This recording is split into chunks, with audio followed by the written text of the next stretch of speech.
Comment s'organiser et trouver le temps pour penser à son projet d'évolution professionnelle? Bienvenue à toi dans cette vidéo. Aujourd'hui, j'ai envie de te parler d'organisation, de temps, de manque de temps, parce que je pense que ça concerne un très grand nombre de personnes parmi vous et parmi nous. J'ai envie de dire que ça concerne vraiment tout le monde.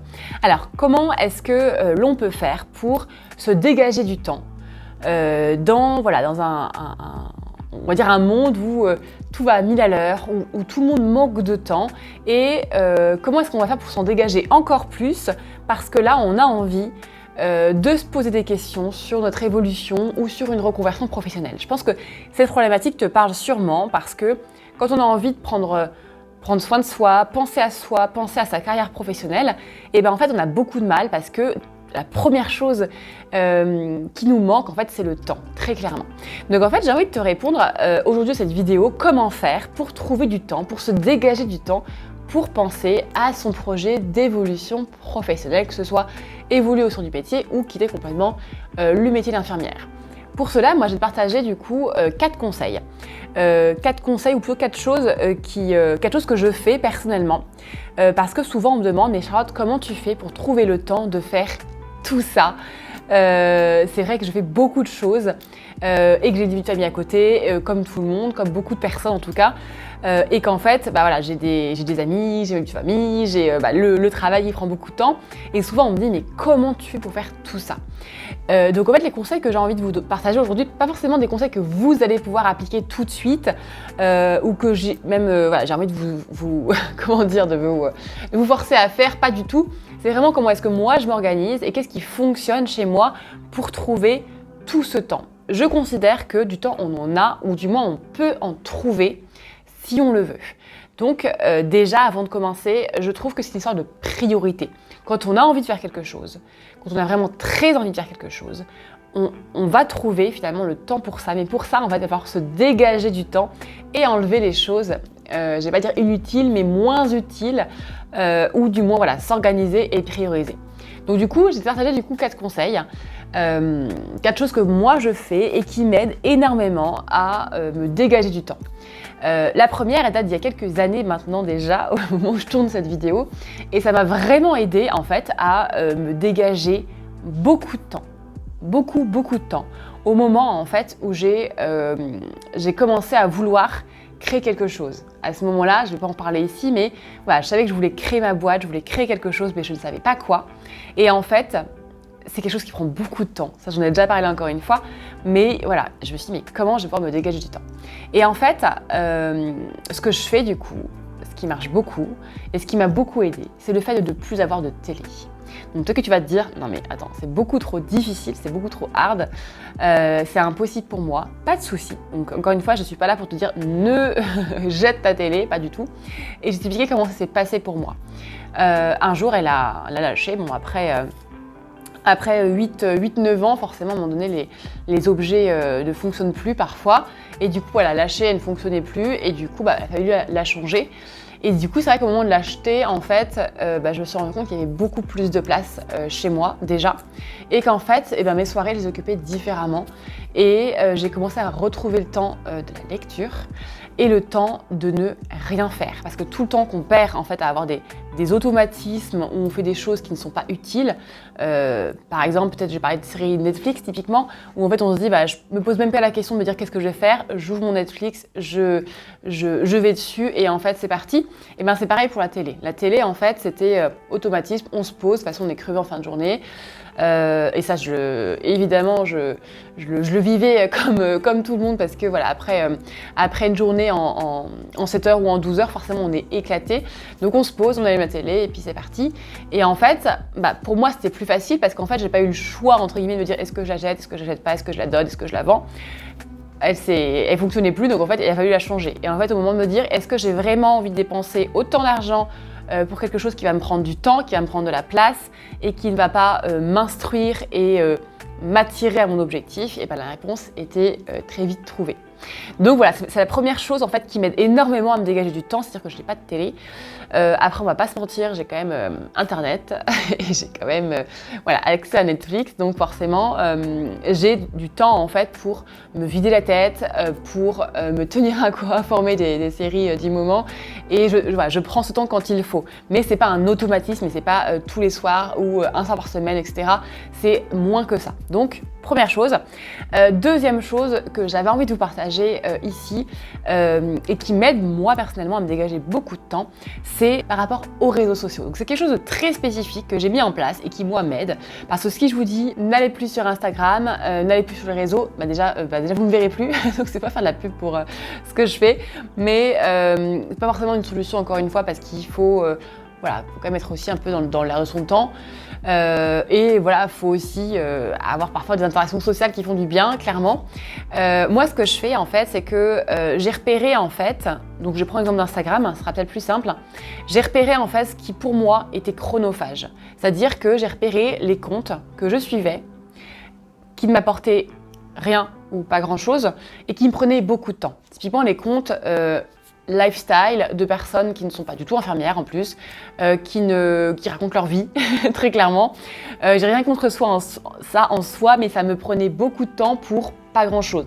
Et du coup, j'ai commencé à repérer les comptes en fait auxquels j'étais abonnée, que je suivais régulièrement, qui me prenaient beaucoup de temps parce que évidemment, je pense que vous le savez tous, à un moment donné c'est chronophage, on est captivé dans le truc, on a envie de savoir quel est le sexe de son bébé et qu'est-ce qu'elle va manger ce midi, et du coup on est pris dans tout ça et finalement j'ai décidé de me désabonner de tous ces comptes qui me prenaient beaucoup de temps, qui ne m'apportaient rien. Encore une fois, ou vraiment pas grand chose, et pour justement avoir du temps pour soit réseauter, soit répondre à vos messages, soit faire autre chose, ou soit me défaire des réseaux sociaux. Donc ça, c'est quelque chose que je recommande vraiment, d'identifier, que ce soit sur Insta, TikTok, Facebook, peu importe, les choses que vous faites régulièrement. Peut-être que vous avez des comptes là qui vous viennent en tête, les comptes que l'on suit et on se dit mais pourquoi en fait je passe mon temps à la suivre, cette nana-là ou ce gars-là, et en fait ça apporte rien en fait, je perds du temps. Et en fait, quand on fait ça, en fait, on se rend compte qu'on a un peu plus de temps finalement. On ne gagne pas 2 heures par jour évidemment, mais ça commence finalement petit à petit à dégager un petit peu plus de temps. Troisième conseil du coup que je recommande, c'est de dater vos objectifs. Dater vos objectifs pour avoir des deadlines. Parce que si on se dit, alors j'ai envie d'évoluer au sein de mon métier, ou j'ai envie de voir s'il n'y a pas un DU qui pourrait me correspondre, ou j'ai envie de voir, de me renseigner sur le métier de kiné, voir quelle passerelle, etc. S'il n'y a pas de deadline, forcément, on ne va pas prioriser en fait cet objectif ou cette action. Et en fait, on revient au tout début, ce que je vous disais, de prioriser, de savoir quel est l'important pour vous. Si on a une deadline, à un moment donné, on va se dire, ok, là ce soir, on est jeudi soir par exemple, ou mardi soir, si tu regardes la vidéo quand elle sort, on est mardi soir. J'avais dit que cette semaine je voulais faire ça, et bien en fait, il faut que j'y aille en fait. Il faut que je fasse ma lettre de motivation, il faut que je fasse ma lettre de démission, de peu importe. Donc poser les objectifs, une fois que j'ai un objectif, et poser des dates en fonction de ces objectifs qui va vous aider justement à avancer finalement, et dans votre organisation ça va vous aider à prioriser. En tout cas c'est ce que je fais moi, et à un moment donné forcément les choses avancent parce que je pose des objectifs, et en fait j'ai pas le choix parce que le cerveau, si vous voulez, une fois quand il est fatigué en fin de journée, il va très vite aller à l'essentiel, il va dire ok, en fait j'ai qu'à juste me poser, j'ai qu'à juste regarder un film et c'est tout. Donc ça c'est normal, c'est absolument humain, mais c'est vrai que quand on a une deadline, que c'est écrit, que notre agenda, il y a un gros truc écrit en rouge, forcément on va avoir plus de mal à le décaler. Donc voilà pour mon troisième conseil.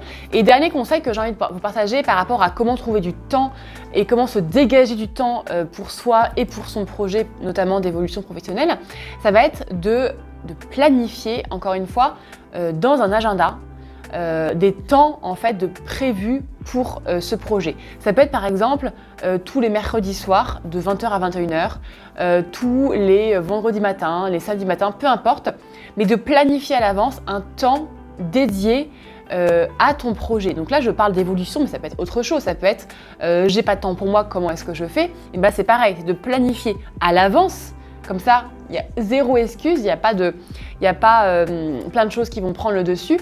Je planifie à l'avance et par rapport à ça, une fois que j'arrive, je sais que ce soir, je préviens tout le monde, je préviens mes enfants, mon mari, mes amis, etc. que non, je suis prise, je dois travailler pendant 1 heure sur mon projet d'évolution professionnelle. Donc une fois qu'on pose un créneau pour ça, évidemment, c'est un peu d'organisation, c'est un petit peu de motivation aussi pour le poser, pour se dire, ok, ce soir, il faut que je fasse ça, etc. Mais en fait, ça vaut vraiment le coup. En fait, si vous voulez vous dégager du temps et vous dire, en fait, je me rends compte que j'avais finalement, 4 heures dans la semaine où entre la télé, entre les réseaux sociaux, entre les objectifs que je tenais pas et entre les choses que je ne planifiais pas, en fait, je me rends compte que j'ai gagné beaucoup de temps. Donc, ça vaut vraiment le coup. Moi, je l'ai vécu.